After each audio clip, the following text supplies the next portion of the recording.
여러분은 어떤 믿음이 큰 믿음이라고 생각하십니까? 말씀대로 믿고 이루어질 것을 기대하며 흔들리지 않는 믿음이 큰 믿음일까요? 아니면 어떤 큰 사건이나 일을 이겨내는 것이 큰 믿음일까요? 아니면 혹은 아프고 병들어도 이 모든 것이 나을 거라 확신하는 것이 큰 믿음일까요? 우리가 믿음에 대해서 흔히 오해하는 것은 무엇이냐면 믿음으로 인해서 우리의 삶이 흔들리지 않고 마음이 동요되지 않고 마치 잔잔한 호수와 같이 평온한 상태를 생각하거나 혹은 온화하고 인자한 모습으로 삶을 초연하게 바라보는 것이나 교회에서 열심히 신앙생활을 하고 기도와 말씀을 열심히 읽고 사역과 봉사를 열심히 하는 것을 큰 믿음이라 오해하는 경향이 있습니다. 그런데 여러분, 그것은 믿음이 나타나는 모습이지 그 자체가 믿음은 아니라는 것을 우리가 알아야 된다는 겁니다. 믿음을 통해 그러한 모습이 나타나기도 하지만 믿음이 없어도 충분히 그런 모습이 우리 가운데 나타날 수 있다는 거죠. 그렇다면 무엇이 참된 믿음이고 우리의 믿음이 커진다는 것은 무엇인지 오늘 말씀을 통해서 함께 나눠보고자 합니다. 지난주에 함께 나눈 것처럼 예수님께서는 제자들과 마지막 저녁 식사를 하시고 나서 감람산에 올라가서 기도를 하십니다. 그때 기도 내용이 무엇이었을까요? 여러분이 잘 알고 계신 대로 이르시되 아버지여, 만일 아버지의 뜻이거든 이 잔을 내게서 옮기시옵소서. 그러나 내 원대로 마시옵고 아버지의 원대로 되기를 원하나이다 하니 라고 기도하셨습니다. 하나님, 만약 하나님의 뜻이거든 하나님 이 십자가를 내가 지지 않게 해주십시오. 제발 여기서 내가 피하게 해주십시오. 그러나 나의 뜻대로 나의 원대로 하시는 것이 아니라 하나님 뜻대로 해달라고 예수님께서 그렇게 기도를 하신다는 거죠. 십자가가 결코 예수님께서 지시기에 쉬운 것이 아니었다는 것을 예수님의 기도를 통해서 우리가 알 수 있다는 것입니다. 그렇게 기도를 마치시고 난 후에 가룟 유다가 앞장서서 온 무리에게 예수님이 잡히시죠.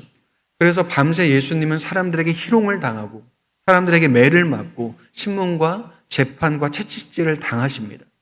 그래서 예수님을 죽이고자 했던 이들이 예수님을 고발한 내용이 무엇이었습니까? 스스로 왕이라 한다는 것이었습니다. 스스로 그리스도, 스스로 메시아 구원자라 하는 것이 그 고발의 내용이었습니다.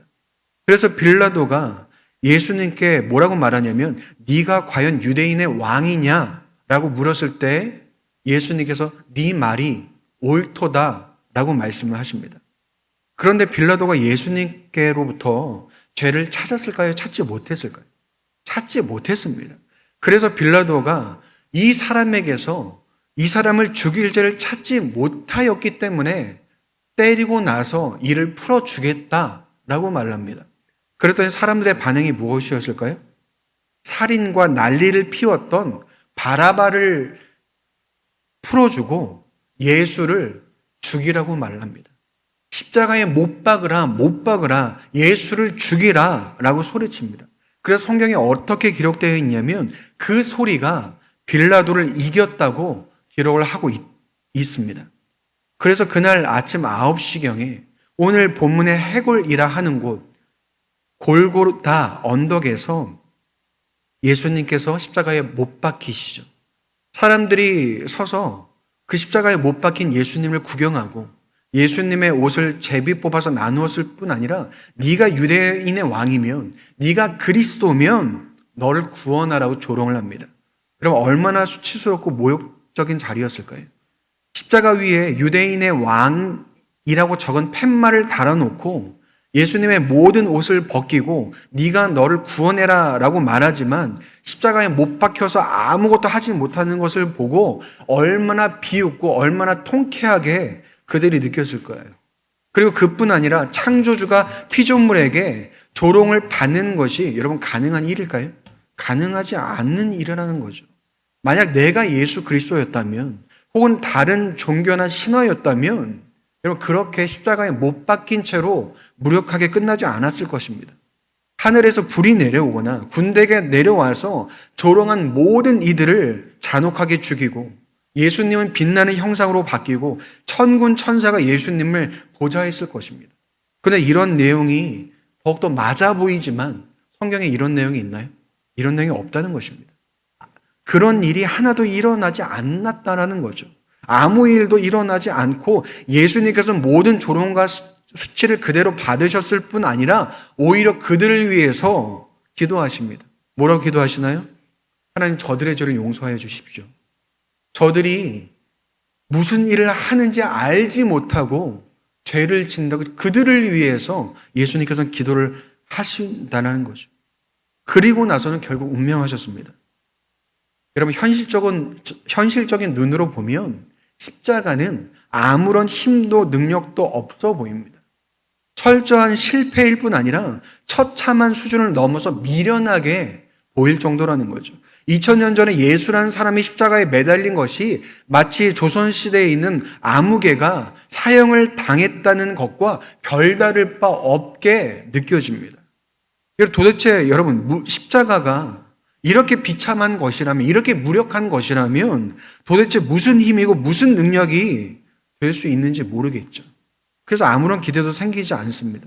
예수님조차 십자가에 못 박혀서 힘없이 죽으셨는데, 그렇다면 과연 이렇게 힘들고 어려운 내 삶에 나를 건져내 주실 수 있는가? 나를 살려내 주실 수 있는가? 라고 생각했을 때 그러지 못할 것이다 라고 사람들이 쉽게 생각한다는 거죠. 그래서 여러분, 세상 사람들이 예수님을 어떻게 생각할까요? 석가모니, 공자, 소크라테스처럼 성인 중에 한 명이라 생각하는 정도가 전부라는 것입니다. 예수님을 받아들이지 않죠. 그뿐 아니라 우리나라에서 기독교는 아주 사람을 들들 볶고 귀찮게 하고 싫다고 하는데도 쫓아와서 전도를 하고 가라고 해도 가지 않고 붙잡고 놓아주지 않는 혐오스러운 종교가 되어버렸습니다. 여러분, 그것을 대표하는 것이 예수님 옆에 매달린 2명의 강도 중 1명이었습니다. 오늘 본문에서는 예수님 옆에 십자가에 달린 2명의 강도를 행악자라고 표현하고 있는데 마가복음에서는 우리가 잘 아는 대로 강도라고 표현하고 있습니다. 그래서 2 강도 중 1명이 뭐라고 말하나요? 39절에 이렇게 기록되어 있습니다. 달린 행악자 중 하나는 비방하여 이르되 네가 그리스도가 아니냐, 너와 우리를 구원하라 하되 라고 말합니다. 예수님께 당신 구원자 아닙니까? 당신 그리스도 아닙니까? 그럼 지금 십자가에 매달려 있는 당신과 나를 구원해 보라. 그래서 나를 살려봐라 라고 요청하고 있는 것입니다. 지금 내가 처한 고통과 어려움을 해결함으로써 당신이 구원자인지 왕인지 뭔지 하는 그것을 증명해 보라고 말하고 있는 것입니다. 여러분, 이 강도는 예수님을 거부하고 죽이자고 했던 모든 이들을 대표하는 상징성을 갖습니다. 그래서 지도자들과 사람들이 십자가에 달린 예수님께 했던 그 스스로 내려오라는 그 말을 그대로 하고 있다는 거죠. 네가 구원자라는 것을 증명하면 내가 너를 인정하겠다. 이 말을 그대로 반복해서 하는 것입니다. 근데 여러분, 인정하는 것과 믿는 것은 다릅니다. 예수님께서 구원자이심을 나타내셨더라도 여러분, 그것이 믿는 것으로 이어지지 않습니다. 그것을 나타내었을 때 오히려 더 의심하고 더 나타내라고 요구할 뿐이지 그것이 믿음으로 연결되지는 않는다는 거죠. 그런데 여러분, 우리가 예수님께 기도하고 구하는 것은 어떤가요? 비슷합니다. 예수님이 구원자시라면서요. 예수님이 나를 사랑하신다면서요. 그럼 내가 당하는 문제와 어려움을 해결해 줘야 하는 것 아닙니까? 라고 우리가 기도를 한다는 거죠. 그래서 해결이 되면 예수님이 구원자가 맞고, 해결이 되지 않으면 예수님은 더 이상 구원자가 아닌 분이 되어 버린다는 거죠. 그리고 이전에 어떠한 문제가 해결되었더라도 또다시 생겨난 문제가 해결되지 않으면 또다시 예수님을 구원자로 인정하지 못하는 모습이 우리 안에 있다는 것입니다. 그래서 여러분, 끝없이 증명해야 된다는 거죠. 여러분, 그것이 믿음일 수 있을까요? 여러분, 그것은 믿음이 아니라 내 삶에 어떤 문제나 어려움 없이 풍요롭고 행복하고 안정되게 해 주어야 한다는 여러분 내 끝없는 욕심 아닐까요?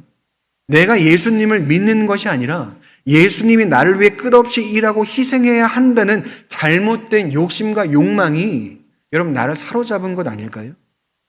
마치 예수님께서 나를 사랑하신다는 것, 나의 구원자라는 것이 나에게 모든 것을 해주어야 하는 약점처럼 작용해서 나쁜 사람들이 누군가의 약점을 잡아서 계속해서 돈을 요구하는 것처럼 예수님의 사랑과 구원을 약점으로 삼고는 나의 행복과 기쁨과 안정을 내놓으라고 하는 것이 여러분 내 모습이고 내 기도가 아닐까요?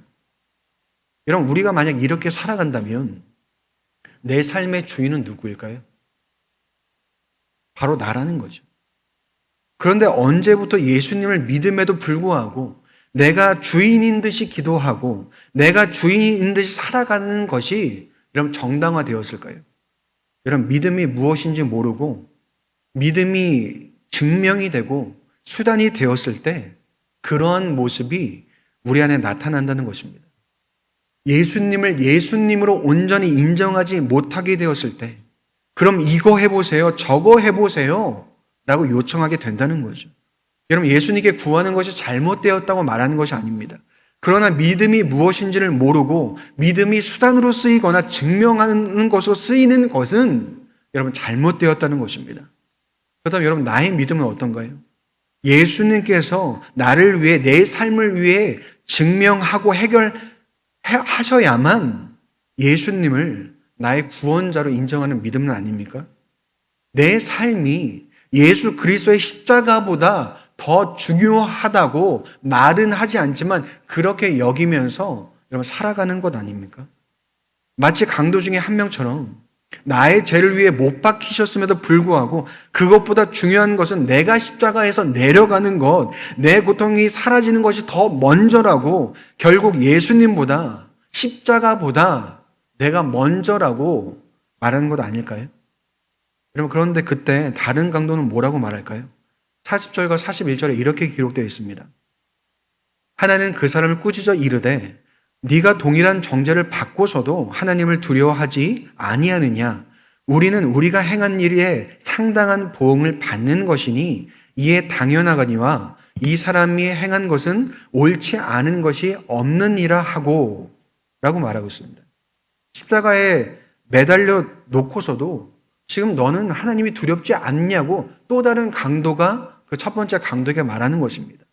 그러면서 말하는 것이 우리는 우리의 죄와 잘못으로 십자가에 지금 매달려 있지만 예수님은 죄와 잘못이 없이 십자가에 매달려 계신 것이다 라고 말을 한다는 거죠. 그리고 42절에 한마디 더 하죠. 뭐라고 할까요? 이르되 예수여 당신의 나라에 임하실 때에 나를 기억하소서 하니 라고 말합니다. 여러분 이 믿음이 바로 우리에게 필요한 믿음입니다. 어떤 믿음일까요? 예수 그리스도를 필요로 하는 믿음, 나의 고통과 한계 속에서도 주님을 구하고 찾는 믿음이 바로 참된 믿음이고 여러분 큰 믿음이라는 것입니다. 두 번째 강도는 십자가에서 내려오길 구한 것이 아니라 무엇을 구했나요? 예수님을 구했다는 것입니다. 내가 있는 곳에서 예수님을 바라는 곳이 아니라 예수님이 계신 곳에 내가 있기를 바랬다라는 거죠. 여러분 어떤 차이가 있을까요? 내가 중심이 아니라는 것입니다. 내 지식과 내 상황과 내 생각과 그 모든 것이 중심이 아니라 예수 그리스도가 그의 중심이었다는 것입니다. 여러분 십자가에 매달려 있는 그 강도들은 고통스럽지 않았을까요? 그에게 믿음이 있으니까 통증이 조금이라도 덜했을까요? 여러분 그렇지 않았을 것입니다. 그러면 첫 번째 강도와 어떤 차이가 있었을까요? 똑같은 상황 속에서 자신이 아니라 예수님을 구했다는 것, 여러분 그것이 중요한 것입니다. 믿음이 크다고 고통이 없고 슬픔이 없고 문제가 없다면 여러분 얼마나 좋을까요? 그러나 여러분 믿음이 있고 큰 믿음이 있다고 할지라도 어려움과 힘듦이 있을 뿐 아니라 그 무게가 다르지 않다라는 거죠. 여러분 안 믿는 사람이 다치면 더 아프고 믿는 사람이 다치면 덜 아플까요? 여러분 그렇지 않다는 것입니다. 그러나 좀 전에 말한 것처럼 세상 사람들이 겪는 동일한 모든 상황 속에서 나를 위해 구하는 것이 아니라 예수 그리스도를 이런 구해야 한다는 거죠. 그래서 기도가 어떻게 바뀌어야 될까요?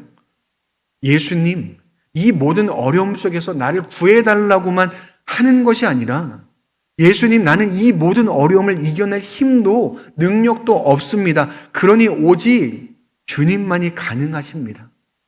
라고 구해야 한다는 것입니다. 이런 비슷한 기도 같지만 이런 완전히 그 내용은 다른 것입니다.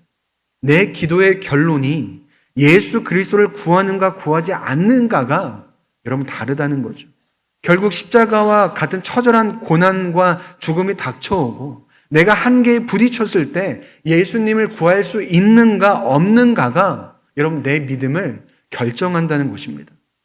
여러분 그러한 상황이라면 어찌 보면 기도고 믿음이고 간에 모든 게 부질없고 죽어버리고 싶은 마음이 더 강하게 들지도 모르겠습니다. 살아서 뭐하냐는 생각이 가득할지도 모르겠습니다. 그런데 여러분 믿음은 모든 소망과 기대가 끊어지고 고통 속에 죽어가는 그 순간에도 예수님을 바라게 한다라는 거죠. 그래서 예수님 당신의 나라에 임하실 때 나를 기억해 달라고 두 번째 강도가 예수님께 구하는 것입니다.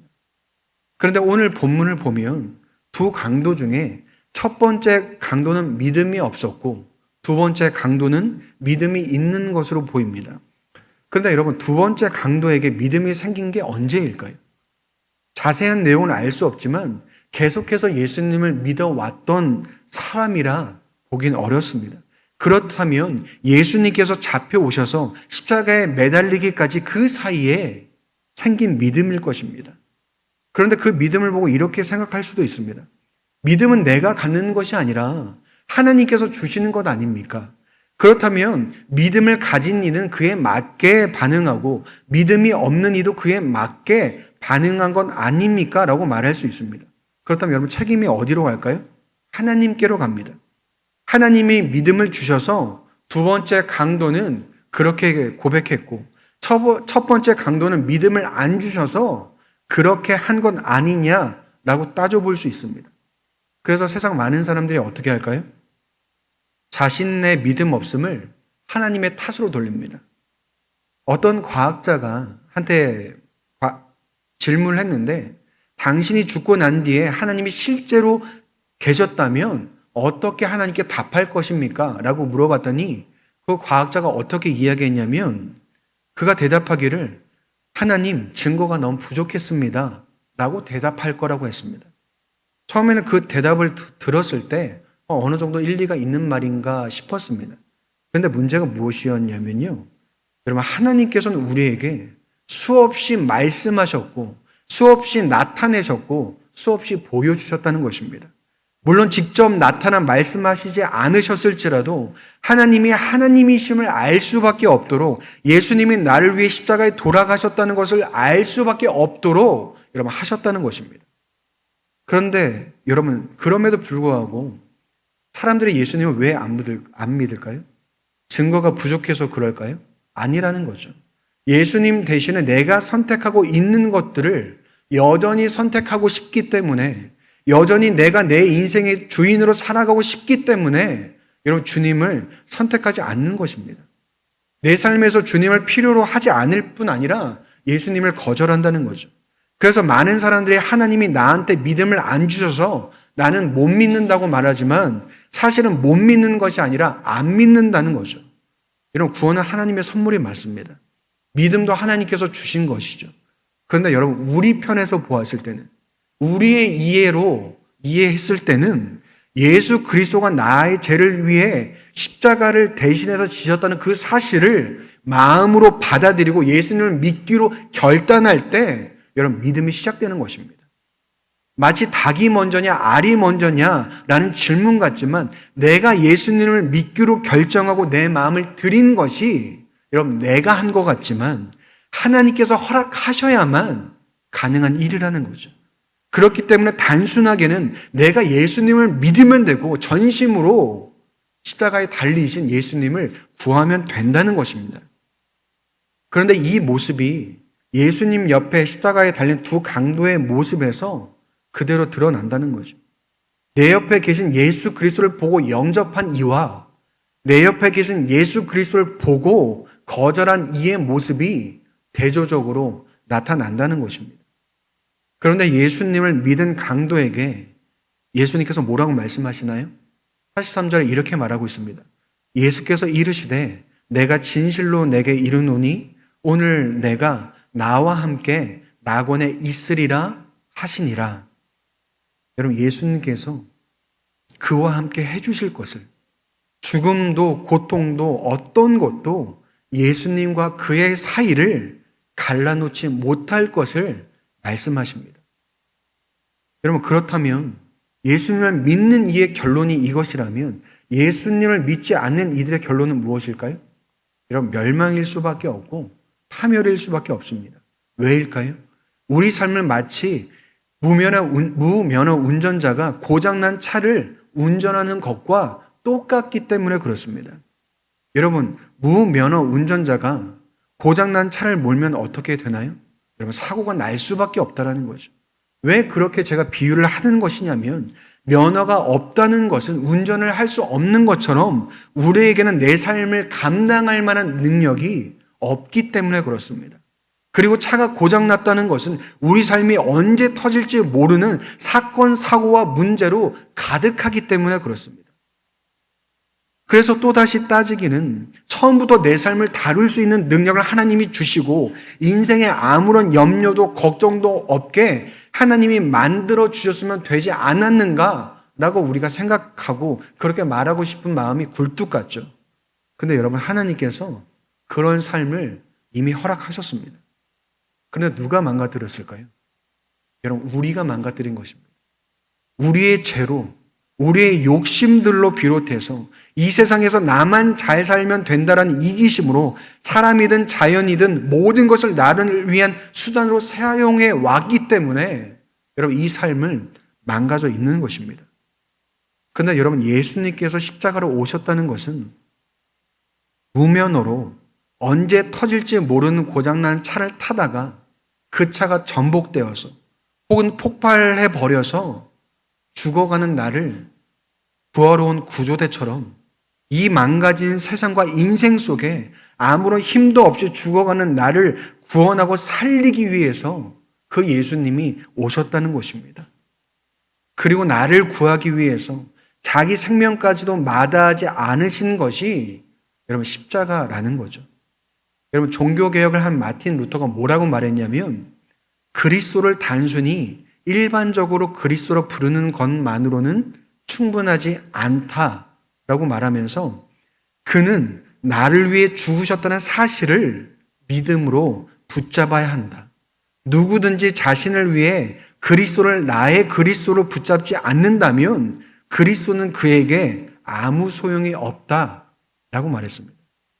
여러분, 예수님을 위한 십자가가 세상을 위한 십자가가 아니라 나를 위한 십자가로 받아들여야 한다는 이야기입니다.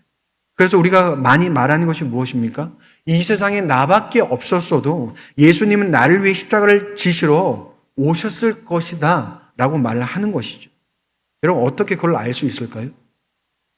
누가복음 15장 3절부터 6절까지 이렇게 기록되어 있습니다. 예수께서 그들에게 이 비유로 이르시되 너희 중에 어떤 사람이 양 100마리가 있는데 그 중에 하나를 잃으면 99마리를 들에 두고 그 잃은 것을 찾아내기까지 찾아다니지 아니하겠느냐. 또 찾아낸즉 즐거워 어깨에 메고 집에 와서 그 벗과 이웃을 불러 모으고 말하되 나와 함께 즐기자. 나의 잃은 양을 찾아내었노라 하리라 라고 말씀하신다는 거죠. 여러분, 양 100마리가 있어도 그 중에 한 마리를 잃어버렸다면 99마리를 두고 찾아내기까지 찾아다니신다고 말하고 있는 것입니다. 잃어버린 하나를 찾기 위해서가 아니라 잃어버린 나를 찾기 위해서 그렇게 찾아다니신다는 것입니다. 그래서 이 땅에 오셔서 십자가를 지셨을 뿐 아니라 나를 위해 그 참혹한 십자가를 지신 것을 기뻐하신 분이 예수 그리스도이심을 말하고 있다는 거죠. 여러분, 그러한 주님이 아니시라면 죽기 전날까지 자기 사람들을 사랑하셨을 뿐 아니라 오늘 살아가는 나를 위해 그 식탁으로 부르셔서 이것이 너를 위한 나의 몸이고 이것이 너를 위한 나의 피라 말씀하시면서 여러분 우리에게 그것을 허락하시겠습니까? 여러분 이 세상에 아무리 힘들고 어려워도 내 삶이 전복된 것 같고 무너져 내려서 더 이상 삶을 연장하고 싶은 마음이 없는 그때에도 여러분 예수님은 나를 구하시기 위해 이 땅에 오셔서 십자가에 자신의 생명을 놓으시고 나를 구원하시며 사랑하시는 분이 바로 예수님이시라는 것입니다. 그렇다면 두 강도 중에 여러분 어느 편에 서서 살아갈 것인지를 여러분 결정하셔야 됩니다. 십자가를 알고 있음에도 여전히 더 많은 증명이 필요하고 문제가 해결되어야 한다는 그 편에 서 있을 것인지 아니면 예수님 계신 곳에 나도 함께 있길 원합니다 말하는 그 편에 있을 것인지를 여러분 결단해야 한다는 거죠. 여러분 우리는 예수님과 같이 있길 원하는 편에 서야 할 뿐 아니라 영원토록 주님을 구하는 참된 믿음을 가져야 하는 사람들입니다. 여러분 그 이유는 예수 그리스도의 십자가가 바로 나를 위해 허락되었기 때문에 그렇다는 거죠. 그래서 사도 바울이 뭐라고 고백하나요? 갈라디아서 2장 20절에 이렇게 기록되어 있습니다. 내가 그리스도와 함께 십자가에 못 박혔나니 그런즉 이제는 내가 사는 것 아니요 오직 내 안에 그리스도께서 사시는 것이라. 이제 내가 육체 가운데 사는 것은 나를 사랑하사 나를 위하여 자기 자신을 버리신 하나님의 아들을 믿는 믿음 안에서 사는 것이라. 여러분 이 고백이 나의 고백이 되고 여러분 우리의 고백이 될 때 예수님께서 우리에게도 동일하게 오늘 네가 나와 함께 있으리라 라는 그 말씀을 동일하게 들려주실 것입니다.